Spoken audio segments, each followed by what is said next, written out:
This was great having this podcast for as long as we did. We want to thank you all for listening. This will be our final episode. We want to thank Dear Media, Olivia, and all the people that listened. If you're wondering what happened to Josh Peck, he moved to a small Mormon community in Utah where the cost of living was low, but his hopes were high that one day he'd be able to return to show business. Two Jews, both big and tall, no subject too small for the good guys. A Mother's Dream premium podcast team, make it your weekly routine, it's a Good Guys. And if you don't give us 5 stars, what are you nuts? What are you nuts? Yeah, we're the good guys, we're not the great guys, we're just the good guys. Whoa. Benny boy, fellow father, I was thinking about this, and I hope you'll share, because every time I bring up your beautiful baby-to-be, you're always hitting it with this Baruch Hashem, BH, BH, you know, praise God, love God, God. Explain the superstition amongst Jews and a baby-to-be. I think we're just realists. Like, I think it's true. Like, I think everybody walks around happy-go-lucky, which is really an amazing way to live. And I do live most of my life that way, where I am an optimist through and through. But I have, as I think a lot of us, I have many people in my orbit that have had late stage complications. Like I've had, my mom had a miscarriage. Like these things happen. And so to walk around as if it can't, there's just something about the gravity of the situation that makes you just want to say, I want to be so excited. I am so excited. I'm holding my breath and just BH. I don't know. Hopefully that makes sense. Cause it's just a gut feeling. Like people bring it up. I'm like, it's amazing if it happens. And like, thank God everything's going well and it looks good and healthy. It's just scary, man. That's all. I think we're just scared. But I'm also scared. Jews we don't create a room until the baby's here. You don't build a nursery. You don't have showers or any of that, right? No, nothing.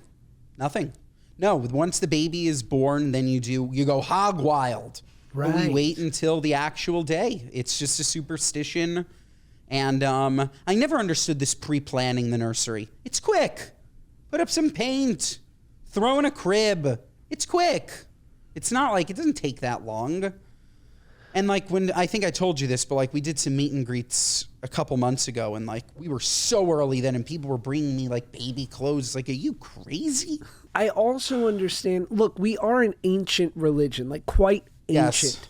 right? Yes. And so, you know, they talk about this a lot. People always say, 1,000 years ago or thousands of years ago, people only lived till they were 30 or 40. That's actually not true. Not at all. People lived till 70, 80, 90, but the infant mortality rate was Correct. so high that it brought the median age down to the 30s. My God, this is a historic moment where we completely agree on a statistic. Because it's facts, baby.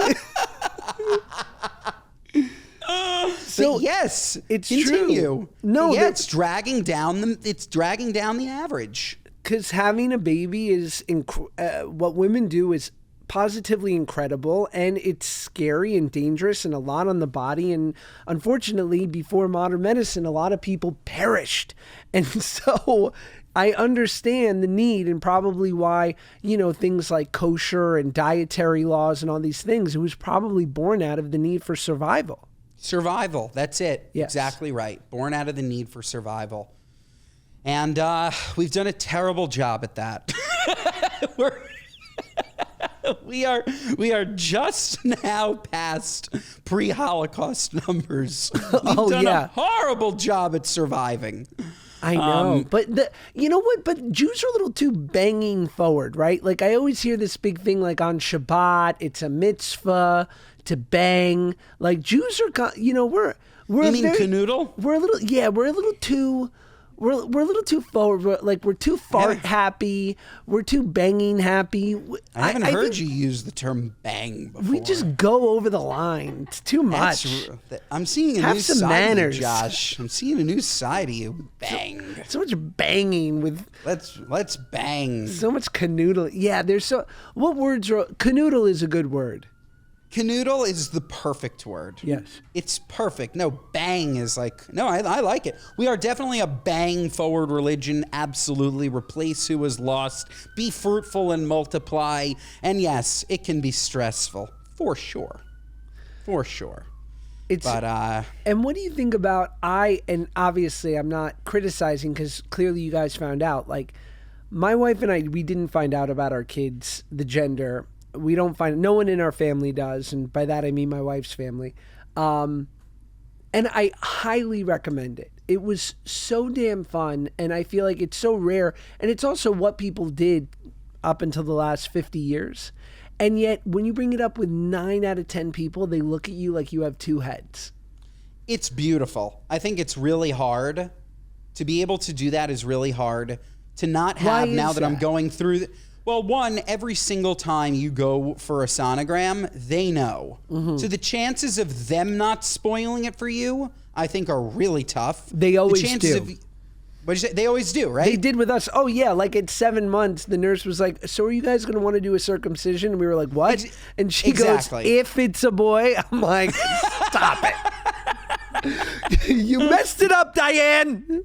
Yeah. So, like, if you're going to end up finding out in a way that you don't have control over anyways, I feel like just find out. But I think it's like if I was told that I absolutely would not find out until I held my beautiful baby and either saw a long schmeck or the opposite of a long schmeck, then that would be fantastic. But I feel like it gets spoiled too much in between. That's not special. Then you have a nurse. Then you're pissed. I don't want that. So I don't know. I feel like that's maybe why. Olivia, what's your thoughts? What's my thoughts on finding out the gender? Yeah. What would you do? Yeah. I feel like I like knowing things, and I also agree that it would probably be quite tricky to avoid finding out at some point, like your example, obviously. But I don't know. I think I'd probably like to find out. I think I'd like to find out, but I also like the mystery of not knowing until, the day of. There's something fun about that. What is the opposite, Josh, of a long schmeck? I've been thinking about that. An since elevator I said button. Like a tuna can. like he's so like guys like people love saying, oh yeah, he's got a big dick. Like what do girls say? Like, oh, she's got a wet pussy. I quit the podcast. I quit. Oh my God. Call HR right now, Olivia. We don't have HR anymore. That's what I like to hear. That's the kind of company I want to work for. What were we talking about? That was pushing it. Well, it's funny. You did sort of tee me up for the perfect story, and it brings me to Brooke Shields and her fun little friend. Brooke Shields claims plastic surgeon threw in a little bonus during the labia surgery without her consent. Wow. Shields said she underwent labia reduction surgery while in her 40s after experiencing discomfort, chafing, and other things that I don't want to say. However, her surgeon informed her during a post-op checkup that he threw in a little bonus without her consent. Vaginal rejuvenation. Yeah. That's really fucked up. Yeah. Wow. I also didn't need to hear this story. Not from you. She didn't need to tell us this story. Who told us this story? How do we know this story? The New York Post. Okay. No, that's good. They're good. They're good at what they do. It's a bit of an overshare, Brooke. So she went in. Brooke Shields went in. She wanted her nether regions just fixed slightly aesthetically, right? But she wasn't interested in being sexually active anymore. No, you don't know that. I would imagine this would help the activity. Well, the vaginal rejuvenation then would be welcomed, right? Listen. You get what I'm saying? It sounds to me like she was retiring, and then he went in and was like, oh no, we are putting you back in active duty. It's not a free wax at the car wash. You know what I mean? This is surgery. Yeah. This is crazy. I can't. It's hectic. Olivia? Happy to weigh in here. So the first part, like what she went in to get done, that's something that like in certain circumstances will be covered by insurance because it can be like really uncomfortable and painful. But the vaginal rejuvenation element is something where they like, it's almost like Botox for the inside of your stuff. Oh. And so it's like to make the muscles like contract more and essentially be Tighter. Yes. So she's not necessarily retiring by going in for the first part of the surgery by any means. She's probably just trying to have like a comfortable nether region. And then this doc was like, oh, let me just throw in a bonus for, whoever you're sleeping with, essentially, which is pretty shitty. For her, it's terrible. Yeah. It's presumptuous. Very, very presumptuous. Whoa. Who was the doctor? Who else? Dubrow? No, I'm kidding. I'm kidding. Not true. Allegedly, not true. No, I'm kidding. Not true. Don't sue me. He's got the money to sue. This episode of the Good Guys podcast is brought to you by Mack Weldon. Ladies, I know men can be difficult to shop for, but you're harder to shop for. You have no idea. That's not the point. Men are hard to shop for, but Mack Weldon is here to make things a little bit easier. We know men, they don't ever tell you what they actually want. You say, what do you want for Valentine's Day? And we say, I don't know. And that's because we actually don't know in the moment. We don't. But if you get us the right thing, that's exactly what we actually did want, we are so unbelievably happy, you have no idea. We all need wardrobe upgrades. I don't care if you have the most stylish hubby, it doesn't matter. We all need wardrobe upgrades because we're all wearing something that's old. Maybe we have brand new sweatpants, but old ass underwear. Maybe we have brand new underwear, but old ass socks. There's something that needs an upgrade, and Mack Weldon can help you do that. I've been absolutely in love with the Ace straight leg sweatpants from Mack Weldon. They're amazing. So I highly recommend buying them perhaps for your boyfriend, husband, whatever, Valentine's Day gift. Absolutely fantastic. Let me tell you just a little bit about a few more of their products, okay? I'm loving the sweatpants, but also their silver tees, balancing color, comfort, and class. This luxurious tee is designed with premium Supima cotton, optimal stretch, and innovative anti-odor Iconic Plus silver technology. So if you have a smelly hubby, get these silver tees. I mentioned the Ace sweatpants, but how about the Ace crew neck? Made with their famous Ace fabric, this sweater is the perfect layer when he wants to look sharp without sacrificing comfort in or out of the house. And you can steal it, ladies. You can steal it. Buy a gift that you can steal. Get the perfect gifts for him from Mack Weldon. Go to MackWeldon.com and get 25% off your first order of $125 or more with promo code GOODGUYS. That's Mack Weldon, MackWeldon.com, promo code GOODGUYS. All right, how do we hard pivot? Condiments, Josh. I'm having a renaissance with yellow mustard. What do you think about that? I think the only thing worse than this subject is penis enlargement.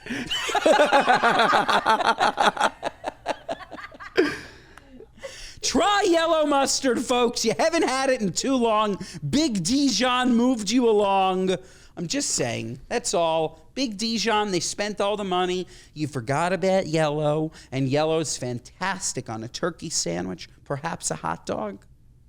I like on a turkey sandwich. Let me explain my favorite turkey sandwich, and then you guys can comment.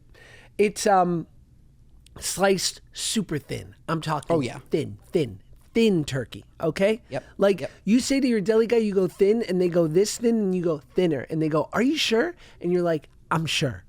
So you go super thin, then a hearty cheese, like a cheddar cheese, like a beautiful, like when you bite into it, you can see your teeth marks in it. Mm-hmm. And then I don't need veggies really. If I'm being honest, don't need it. Okay. I do a yellow mustard, and then I do a light dusting of a mayonnaise. Okay. Yep. So I've now made a homemade aioli. We're doing aioli in the home front. And then a crisp, I'm talking a toasted, seeded, sprouted bread. Seeded and sprouted bread. Thoughts? What you just described is perfect. I know. The yellow mustard and mayo combination is top tier. Top tier. Yes. And Josh, I'm not going to lie to you, far healthier than everything else. There's no sugar in either of those things. It's not going to spike you up. No. That's a great freaking sandwich that you just said. The only thing that I personally add, I love vegetables, but shredded, equally as thin as the turkey. We're talking thinly sliced pickles, thinly sliced red onions, shredded lettuce. But yeah, so you described this is why yellow mustard. We're bringing it back. We're bringing it back big. I'm bullish on yellow mustard. Now, See? I do want to talk about you on the other day on your Instagram. You made dumplings with rice noodles. Yes. And they were so clearly burnt. And so my question One was burnt. did you consider cutting that part out? No. Look, Josh, when you film the content is what you got. And you can either choose to go with it or not. I think I respect that. Yeah, one of them, look, these are new stainless steel pans, all clad, and my God, Josh, do they get hot.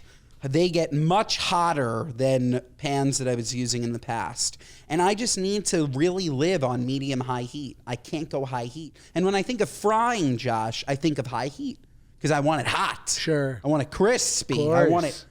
But no, this was too hot. Burned the shit out of me. Like it was so hot even touching it. One of the dumplings was lightly burned. But let me tell you, people are sleeping on rice paper. You take it. You buy it, you dunk it in a little bit of water. It gets nice and pliable. Loose. You fill it, you fry it at a medium-high heat in a stainless steel pan, and you are cooking with gas. But yes, thank you for calling out that perhaps I did burn my meal. All I got from your wife is that it was gorgeous. It was gorgeous, Perhaps and I'm here to talking keep you behind humble. my back. I'm here to keep you humble, you celebrity chef. I know. I do need to be humbled from time to time. I've been writing down a couple thoughts about just things in my life, and I want to share them here on the podcast. I think I have a free farting policy with my boys and my sons and I, because they toot so freely in front of me. And so I now am ripping them in front of them, and we get a good laugh. I go, "Did you guys hear that? You know, there was someone stepped on a duck, you know, like." Are you farting on them or near them? Near them, in the same room, in the general vicinity. But so it's not like, hey, Max, look over here, and then your ass is in his face and you're ripping. No. Okay. I was just clarifying. We're not at camp. That's my relationship with my dad. To this day. Jews are gross. Clip it. It's too much. Dad, I'll tap him up. Hey, Dad, I'll tap him on the shoulder and I'll fart on his leg. I'm just imagining your father post scoliosis surgery. He's in his wheelchair, and you're like, "Hey, Dad," and he's like.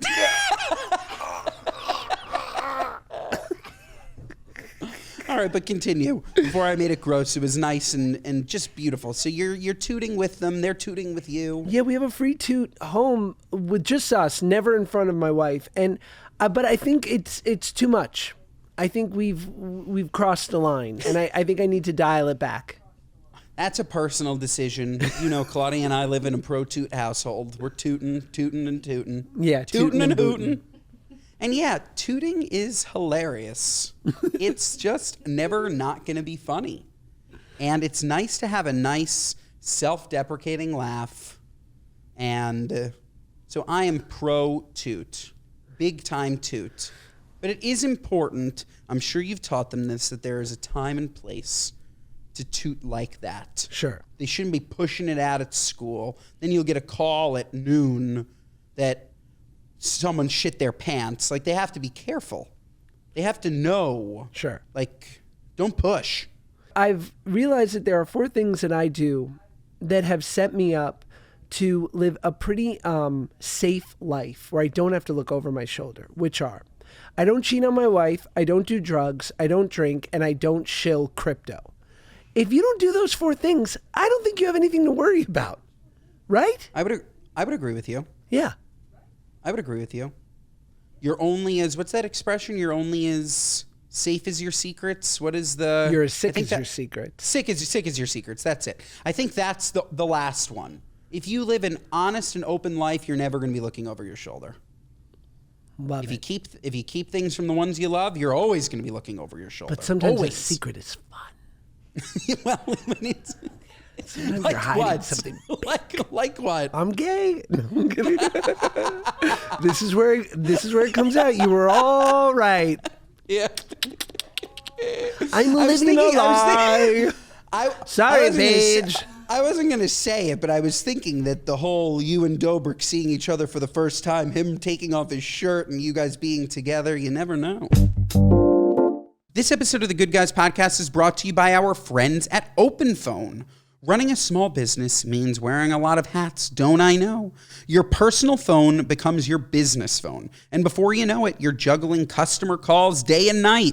As your team grows, it becomes impossible to manage with your personal phone number. That's where OpenPhone comes in. OpenPhone is the #1 business phone system. They'll help you separate your personal life from your growing business. For just $15 a month, the cost of a few coffees, you'll get complete transparency and visibility into everything happening with your business phone number. OpenPhone works through an app on your phone or computer and integrates with HubSpot and hundreds of other systems. They use AI-powered call transcripts and summaries, so you'll have a summary of your phone call with action items as soon as you hang up.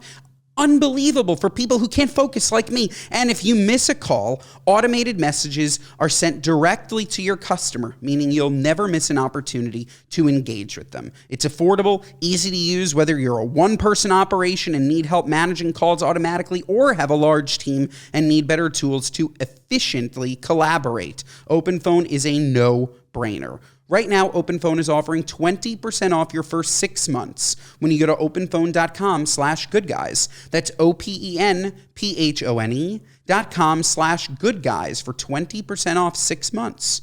Openphone.com/goodguys. And if you have existing numbers with another service, OpenPhone will port them over at no extra charge. This episode of the Good Guys Podcast is brought to you by Rocket Money. The start of a new year is the perfect time to get organized, set goals, and prioritize what matters most. For me, a top priority is my financial wellness, which feels more important than ever. Thanks to Rocket Money, my goals feel achievable. They'll show me all of my subscriptions right in one place and help me easily cancel ones that I forgot I've been paying for. Rocket Money also pulls together all of my spending across all of my different accounts, so I can clearly track my spending habits and see where I can cut back.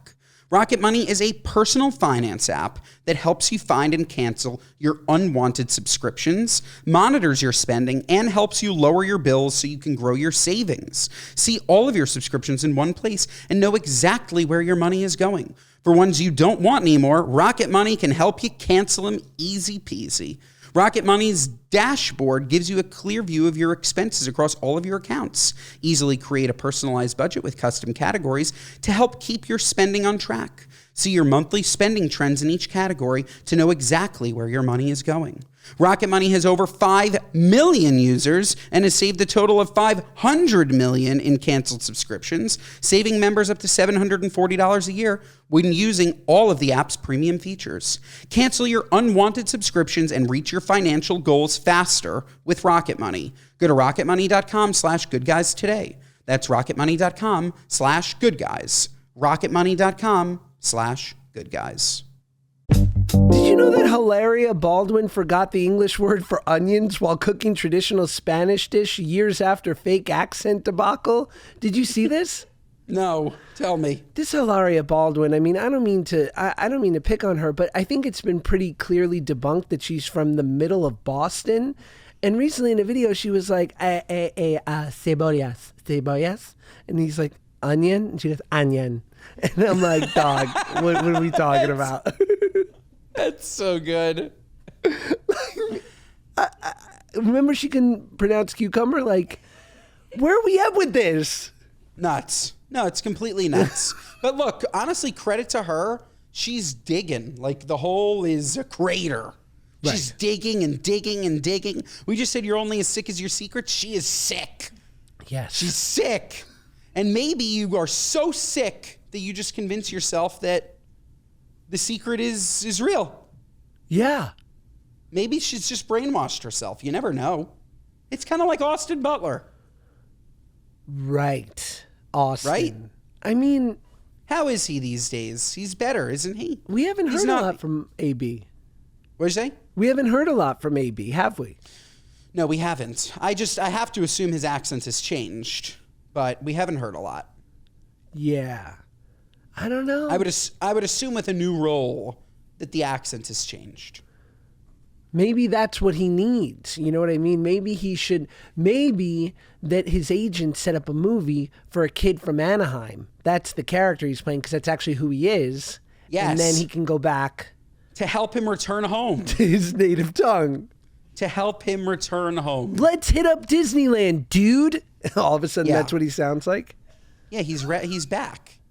By the Orange way, County, they were yeah. literally a month ago, but we forgot to talk about the Golden Globes, and I only want to talk about them for 1 second just to say that Nikki Glaser was so fucking funny. She really so was. funny. I was crying laughing. What did she I wrote down like a bunch. I won't go into it. She was just so funny, and she's so talented, and I thought she was excellent. She really, I was trying to figure out like what made it so good, despite that it was just actually funny, which was she poked at people, but it was very like gentle. Like there was Yes. nothing overly harsh, except for things you could universally agree on. Like Joker 2 wasn't great. And so she took Yeah. a hard punch at Joker 2, you know? Totally. Oh, and I wrote down the one that I was dying at. She's like, and 2-time Holocaust survivor Adrian Brody is here. Right. Like, she's just so good. You know what she did? She did so much research. Like, she really prepared. She didn't miss a moment, she was there. She was fantastic. Yeah, she did. Did you hear all the jokes that she couldn't say? I don't think so. Here we should look this up. So, Nikki Glaser was on the Howard Stern show, and she gave a list of the jokes that got cut before the Golden Globes. So Who cuts those jokes? Like, she runs them by the Globes? yeah, of course, the Oh, producers. I didn't know that. Okay. I didn't know. Yeah, I mean, I think okay. This is a Hollywood Reporter article. Nikki Glaser reveals 10 harsh jokes cut from her Golden Globes monologue. She revealed this on the great Howard Stern. She should have revealed it on the Good Guys, I'm just saying, but Dude, frickin' tell me about it. Okay, this is the last time all of you will be in the same room together until the Diddy trial. Pretty good. how do you cut that? So good. I loved Conclave. It's about the choosing of a new pope. It was heartwarming. It will touch you so much that the church will have to move it to another theater.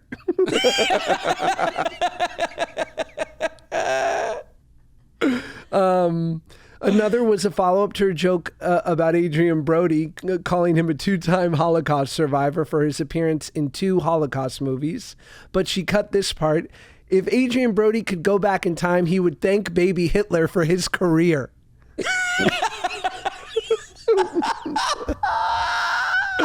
Oh, man. Wow. That's excellent. She's so good. Like, It's really good. the fact that you are reading them just in your own plain voice with no delivery, and they're still this funny. I don't know. Shout out. She's great. This one's really good. The Wild Robot is nominated tonight, and by that I mean Nicole Kidman after 2 white wines.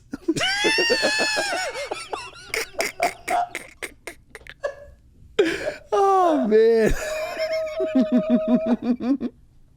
It's so good. Oh my God. Oh, that's so funny. Let's see. Oh, that Keith Urban joke that she told was really great too. Where she's like, thank you so much, Keith, for always singing so Nicole needs to leave the house to make so many movies. That's so good. This one is completely fucked. Michael Keaton was so great in Beetlejuice, and Alec Baldwin sadly did not come back to play a ghost because he was too busy making them. Whoa. Oh my God. Whoa. Wow. We're cutting that. We should not. That's the only one I cut. Yeah. The others should have aired. There was one, and here's Ben Affleck. I can't wait to see which Jennifer you try to ruin next. Timothy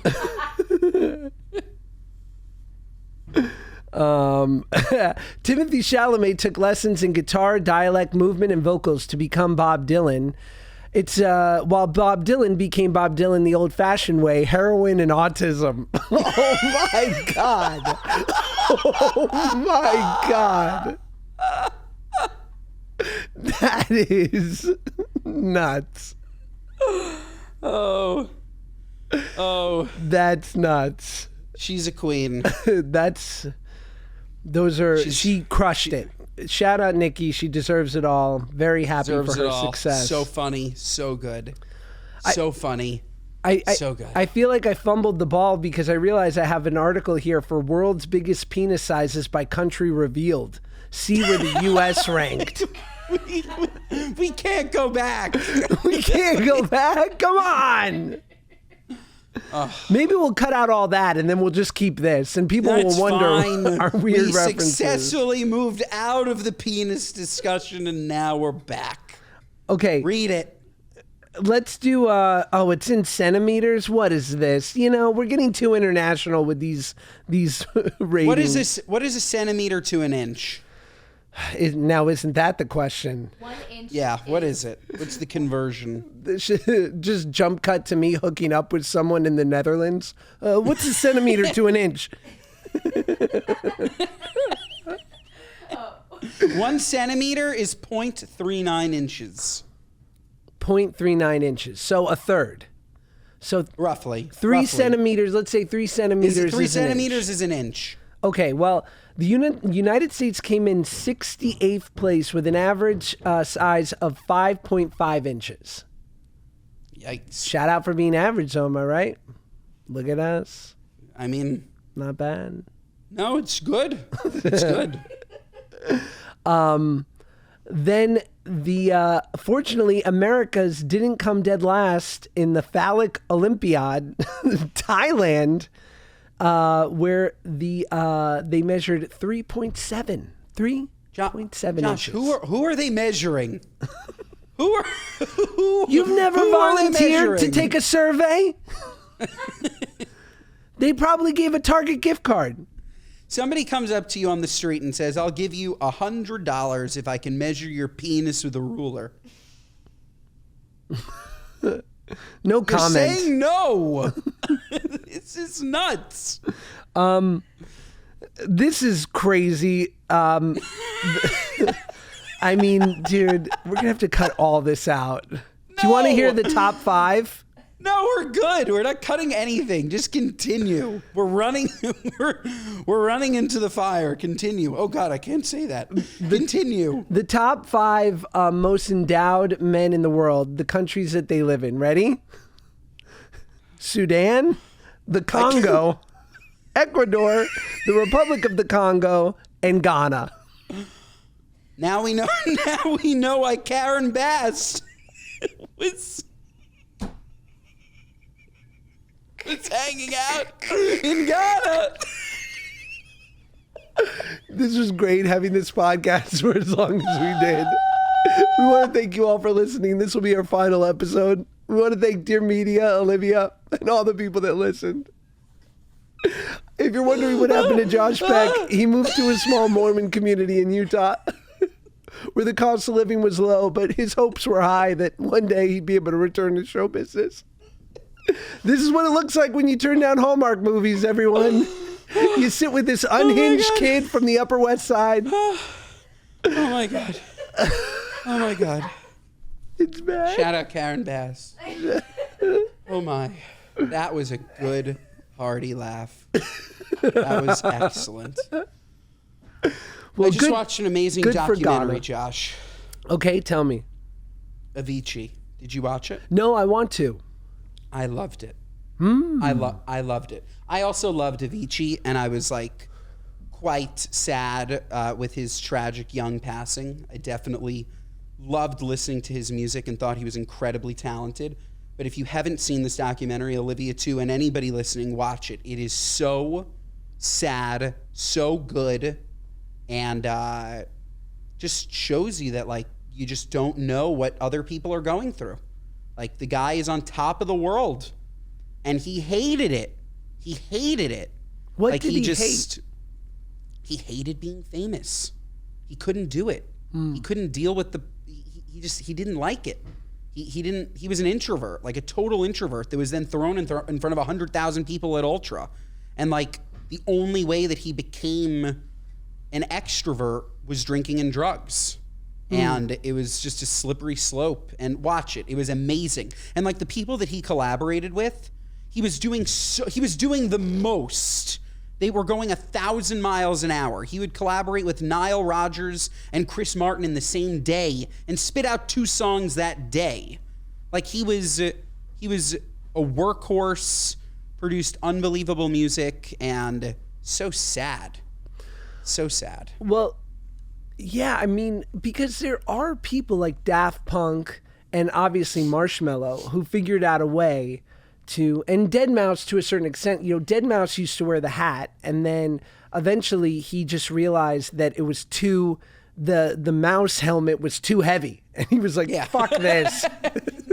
Yeah. But he could have successfully. So it's interesting, right? There were ways in which, but of course when you're young and it's so overwhelming and coming so much so fast, it's hard to see the full picture. You know how old he was when he like truly made it? 24? 18. Jeez. He was 18 years old.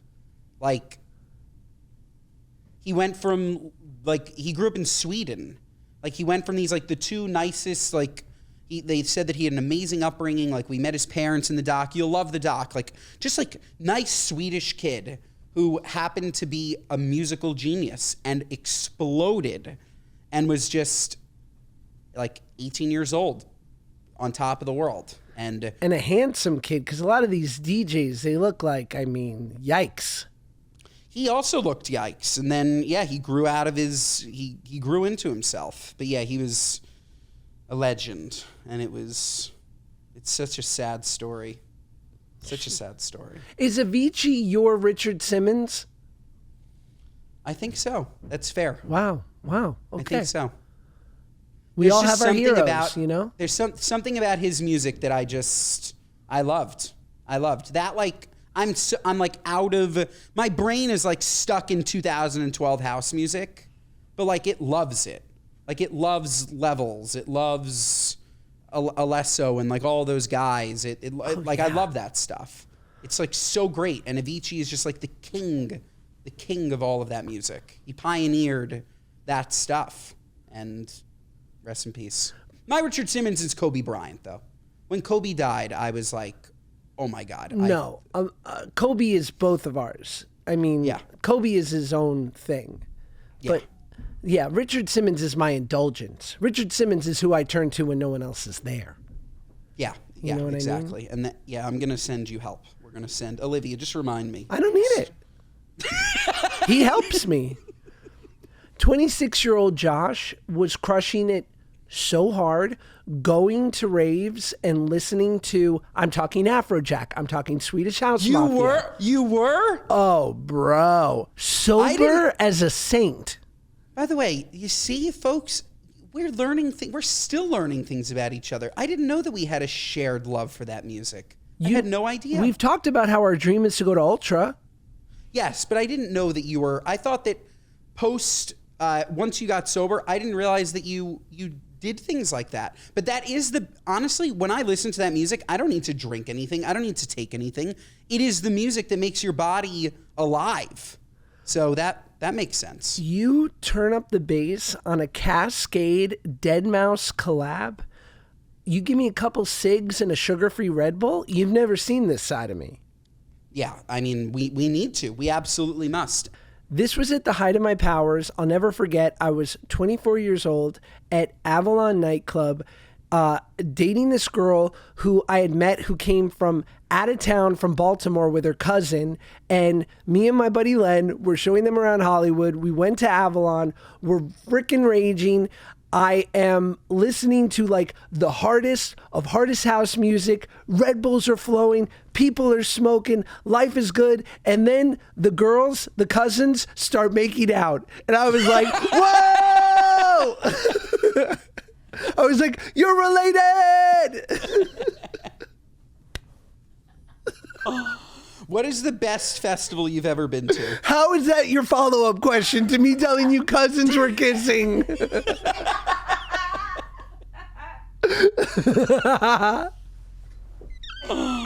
I've been to them all, Poppy. Nocturnal Wonderland. I've only been to Nocturnal Wonderland, but I saw Avicii New Year's Eve 2011 at Pier 94 in the city, and that was the best night of my life. Did I do Molly? Absolutely. But it was still the best night of my freaking life. Man, we are seared in my brain. God, we are so edgy. We're so cool. We're edgy, dude. No, you don't get this from any other podcast. You just don't get it. No. We're so real. We're so all over the place. One minute we're talking about penises. The next minute we're talking about Karen Bass. Now we're talking about Avicii. Sure, one could say we have ADD. Sure. But that's not true. No. Maybe it is. Should we do a speak pipe? Yeah. If you want to ask us advice, keep it brief. Brevity is key. Go to speakpipe.com/goodguys. This is from, I don't know. First off, I think you should rename this moron memo. But now my question. I'm single in my mid-30s living in LA. How do you guys suggest I meet nice Jewish boys that doesn't involve going to bars? Thanks. Well, you're very direct and to the point. I like that. We appreciate. I like that. Moron memo is a nice suggestion, Josh. I think I prefer moron mail, but hey, both pretty good. I don't think that you're ever going to meet somebody by not going out in real life and meeting people. Maybe that's like I'm fortunate to have never been on the apps and didn't have to meet somebody like that, but I just think you got to meet people. So you don't have to go to a bar. I would recommend hopefully you have some nice friends that can set you up. I feel like that's nice. Maybe a nice group dinner. You mentioned that you were Jewish, perhaps. Maybe a nice Friday night dinner at Chabad. Maybe you'd meet a guy. I don't know. Yeah. A bar is a fine place, but I would definitely get out there and meet people in real life. What do you think, Josh? I think so too, but I think you also, look, I understand. I guess for me, because I was never hell-bent on finding a Jewish spouse, I was kind of open to all of it, and by that I mean I just didn't want to marry my mother. But I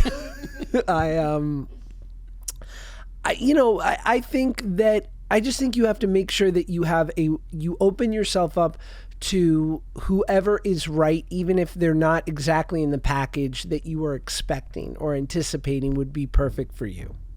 Yeah, agreed. But you gotta get out there.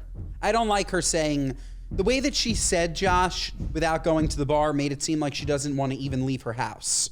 Maybe I'm misreading it, but it sounded like, how do I meet a guy by not going anywhere? And it's you got to go somewhere. Now, if you were specifically talking about bars, I think we gave you suitable alternatives. But lady, get up and go. Meet him. You'll find him. Yeah, you will. Next one. Hi, good guys. Would love to hear your thoughts on something. So basically, my boyfriend and I have been together for 3 years. I moved to a bigger city and met him 2 weeks into moving here. So I was still in like the friends making phase, and like I had moved here with my best friend, so obviously I had her, but I was making friends at work a little bit, but he has like a big, close-knit group of friends, some who have girlfriends, some whose girlfriends are really cool, and I could potentially see myself being friends with them.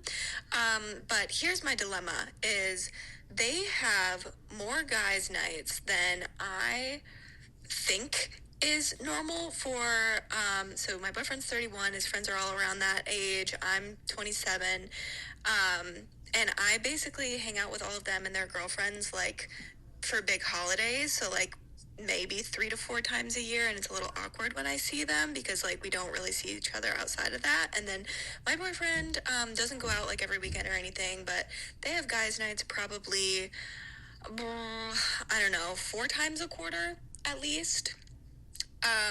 So yeah, is that excessive? Like, at what point are we just like assuming that significant others are invited? Like, obviously it's okay to have a guy's night here and there, but they're also planning a guy's trip to Europe, and me and my boyfriend haven't been on vacation in the last year, so yeah, not jealous or anything, but do I have a right to be like, oh, maybe that's a little much? Whoa. I mean, you are jealous. Clearly. Okay, so first of all, we're going to need to dissect this. We're going to move aside, Josh, we're going to move aside the Euro trip. Okay? Put that to the side because I think that's different and I want to talk about it. But when she first said that it was 4 times, I thought she was going to say that he sees his friends 4 times a week. And then she said 4 times a quarter. First of all, who speaks in quarters when they're talking about a significant other? This isn't work. If we're talking taxes. quarters, I want to be talking about pies, and that's it. But 4 times a quarter. So you're telling me that you think it's excessive for your boyfriend to see his friends roughly once a month? Like, you're counting that? Like, no, I'm sorry. You need to be shaken. You don't want a boyfriend that has no friends. It's great that he's social. Now, the Euro trip thing, I would say that as a 31-year-old, if he takes you frequently on trips, going with his friends on a trip to Europe isn't a big deal. But I would agree that if you guys haven't been on a vacation and that's important to you, and he's excluding you and going with his friends to Europe, that's not like awesome. But again, I don't know. You seem jealous and kind of like a nightmare. How do you really feel? What? How do you really feel? I mean, do you feel differently? No. It went downhill so quickly because she started with goodwill, because I was like, these infantilized men with their nonstop bro hanging out, like, you have a partner now, and just with every word that came out of her mouth after that, I was like, dude, what are you talking about? Like, totally agree. And also, it sounds like there's this like need to be involved in boys' night, which is like, you are completely missing out on the utility of a boys' night. Like, so much good is happening for your spouse when they go off with their friends and have something that can only occur amongst that group, that when they come back, they're refreshed, they're better. It's like when, you know, whatever it is your thing, whether it's going to the gym or going to yoga or getting a massage or whatever, it's like, yes, it can be considered an indulgence, but you come back so much better. And also, like, this idea that, I don't know, my wife and I have always had a really healthy separation of church and state, and then eventually we'll coexist, and I'll come out with her and her friends every now and again. But for the most part, it's like, no, her friends are her friends, mine are mine, and our couple friends, then we do couple-y things.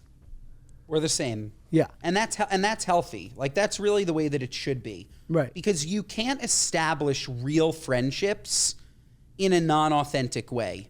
Like this guy, it sounds like he made these are his friends for life that he loves.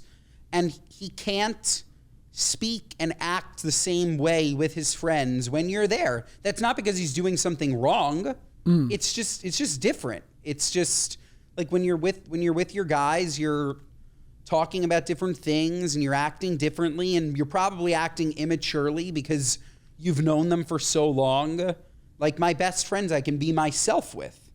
And yourself in this present moment is different than yourself that met those guys. So it's not his fault that you moved there. He should do a better job of including you in things, but that's not including you in guys' nights. That's if you want to see more of him, then he should set up more things for you to be a part of in addition to the things that he's doing. But to be upset that he sees his friends 4 times in 3 months is very scary behavior. I'm sorry. It's so scary. And this is a long-winded explanation, but Tom Hanks has this great story of, I think when he was in the movie Big, and he talked about how he was starting to become pretty famous, and so I think he was a producer on the movie, and Penny Marshall was directing. And so after the first day of shooting, he went to something called where they watch the dailies, or the second day of shooting, I should say, where usually at lunch, what they'll do is they will project everything that was shot the day before for the heads of departments, the head of costumes, editing, the director of photography, because you're basically doing a check of yesterday's work. Like, does it look good? Is there anything we need to learn from what we just shot? Do we need to do any pickups? Do we need to fix something? And this usually happens at lunch the next day. So day 2 of filming, they all go, all the upper brass, the director of photography, all the heads of departments go to watch the dailies at lunch. Tom Hanks goes, I'm getting pretty famous. I'm a producer. I'm going to go watch the dailies too. I'm going to be a part of this. And he walks in, and Penny Marshall, the director, sees him and says, get out of here. And she's like, and he says to her, what do you mean? And she's like, this needs to be a safe space for us to obliterate you. Because we're going to watch you and go, why did he cock his head like that? And his hair's out of place, and this is bad. She's like, we need to be uncensored so we can fix everything. It's not personal, but we can't worry about having to like put on a show because you're sitting here. And, Totally. And so that's my answer to boys' night. The truth is we're probably not talking about you, but if we are, yeah, we're probably talking shit the way that you would talk shit with your girlfriends. Like, we are in an unfiltered, free space to just say what's on our mind without judgment amongst your friends, share some stories, and know that if your husband or your spouse isn't a piece of shit, there's always going to be a level of respect there, even when you're sort of freely talking amongst your friends. Couldn't agree more. And feel like a kid. Yeah. I'm sorry. Like life is a lot. And like when you're with that core group of friends that you can just be a different person as, that's very important and it's very special. And so, yeah, no, this woman, oy vey. Oy vey is right. Here's the next speak pipe from, I don't know. What's up, good guys? My name's Hunter. A question. Where do I meet Jewish women? I think your women are really pretty. I love your food. And I think you guys have a lot of really good cultural values. I'm not Jewish. I'm fine with converting if that has to be a thing. But yeah. Also, really dumb follow-up question. Did I just completely screw myself by getting a German Shepherd puppy? All right. Take it easy, guys. Oh, Hunter, sweet thing. You sweet Gentile. Excellent. Okay, first of all, conversion. Just do it yourself. Do it beforehand. It's easy, no Preemptive problem. convert.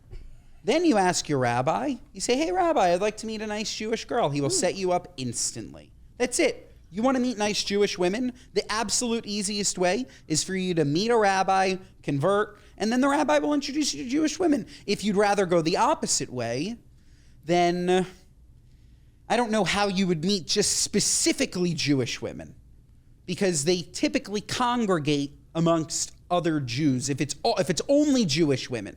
Otherwise, you just have to get lucky, Maybe one is Jewish, but Like maybe at a Lexus dealership or at like... I'm sorry. you can meet her at the bank. At like a meteorologist, like at a weather station.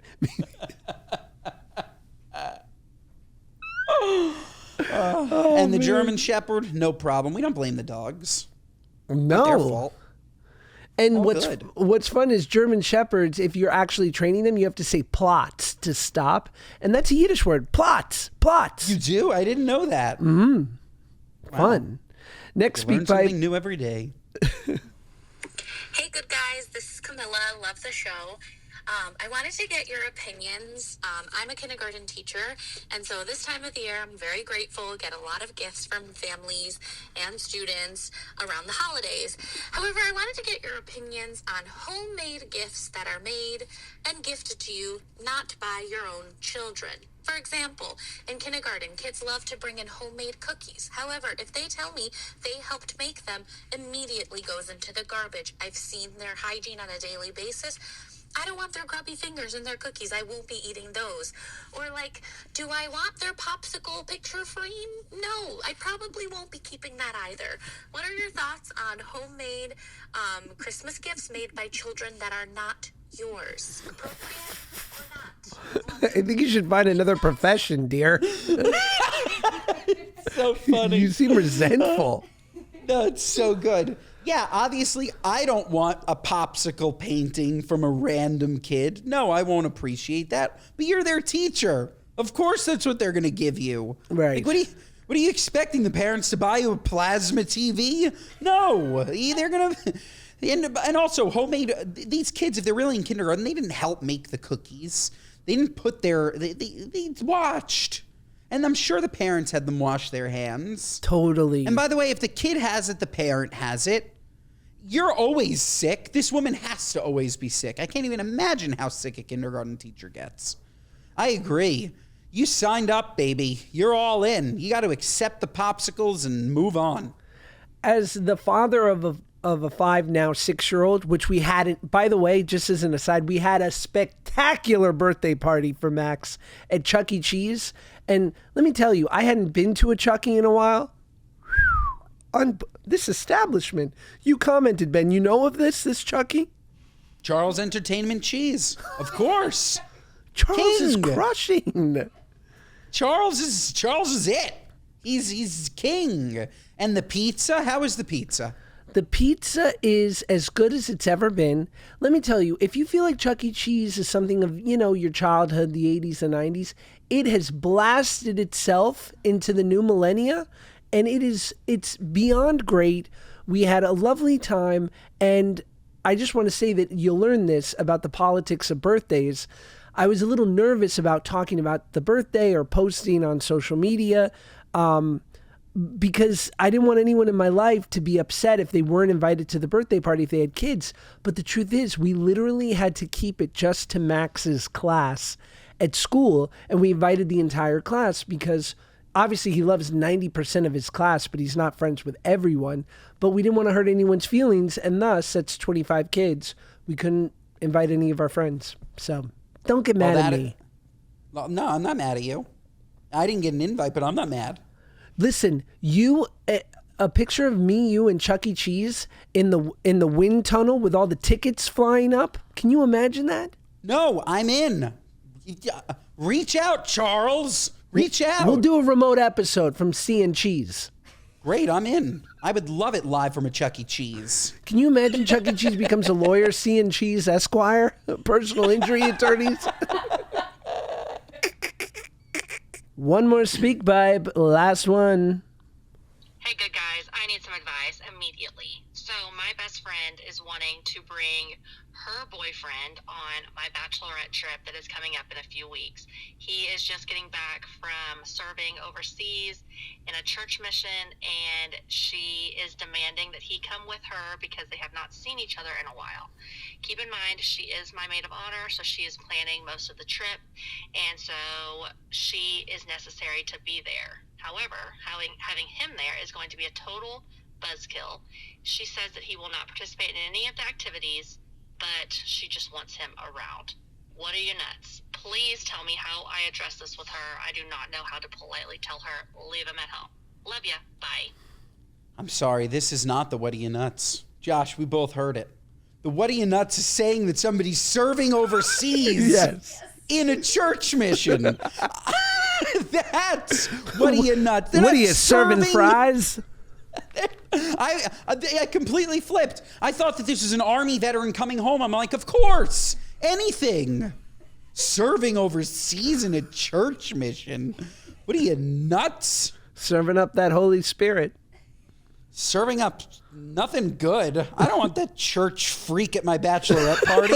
Hell no. Hell no. Leave your name card and your secret pajamas at home. No. Tell this friend, just stop it. It's enough. You don't, by the way, you don't need your maid of honor anywhere. Be a grown woman. Fuck, like, you don't need her. If she needs her boyfriend, tell her to kick rocks. I hope you have other people going on the bachelorette party. We just spoke about this.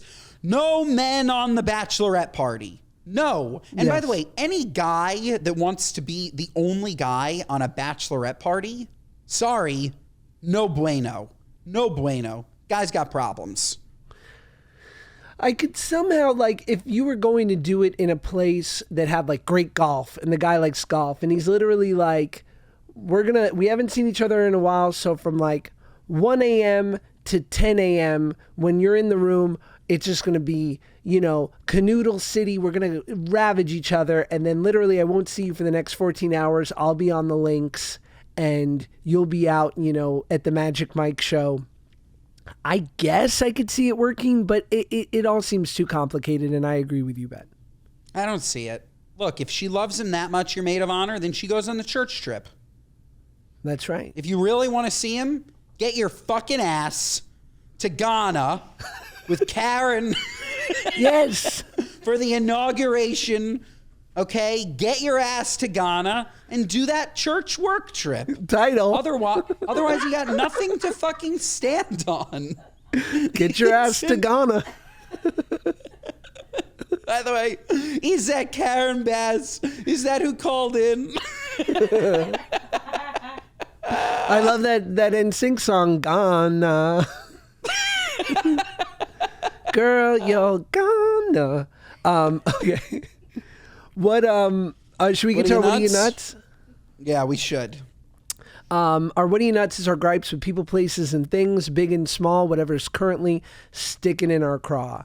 Mine is recently, have you seen these delivery robots? I've seen, yes. So basically it's like a gigantic cooler on wheels, but it's a big LA thing, right? It's a big LA thing. And basically they are these little robots that are on 4 wheels, but they're a hardy size. So they're like, they're the size of a cooler. And they have off-road wheels, and they'll go to like a ghost kitchen or somewhere where there's like 20 restaurants, and someone will make your DoorDash order. They'll put the food in there. It's sealed tight, and then it will literally ride it to your place if it's like within 5 miles. And then it'll alert you. You go downstairs, lid opens up, you grab your food, it goes. People have been beating up the robots. I makes sense to me. What are you, nuts? Yeah. Get a punching bag. Get a hobby. Get a higher education. Don't beat up the DoorDash robots. What are you, nuts? Are they beating up the robots to steal the food? No, because it's like literally locked. They're just making them slower. Oh, that's like, what are you, nuts? Yes. Not even for theft? Just for fun? That's not fun. I know. Pick on somebody your own size. Fatso. Pick another fatty. My What Are You Nuts moment is this morning I went to put in my contacts and, like my vision was just like a little fuzzy. I was adjusting them but I didn't feel right in them. I didn't feel right. Probably 2 hours go by. I'm still just like a little fuzzy. I'm like, fuck this. I'm going to take them out. Took out my right contact. And all of a sudden I could see perfectly. I'm like, how is that possible? Josh, I had 2 contacts in my right eye. I don't know when I put in the first one. It wasn't this morning. I don't know how long it's been in there because I took out my contacts before I went to bed last night. But I took out that contact and I was seeing perfectly out of that right eye. I'm like, okay, fine, great. I took out the one out of my left eye. Josh, I could see perfectly in both eyes. You had 2 in both eyes. I had 2 contacts in each eye this morning. Each eye. What am I, nuts? Very dangerous. That's like toxic shock. Bad. Bad news, bad news, bad news. Yeah. I was stunned. I was like, are you dumb?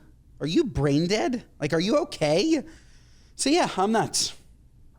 Love it. Take us home, Ben. Don't do it. Make sure that you don't have double contacts in. Folks, rate us 5 stars. Otherwise, what are you, nuts? Listen to us on Spotify, Apple, wherever you get your podcasts. Watch us on YouTube, Josh's YouTube. Listen to us on Spotify. Watch us on YouTube. Share our clips, Instagram and TikTok. Mondays and Thursdays. We will see you next time. And please support our sponsors by using our code. Support the companies that support us.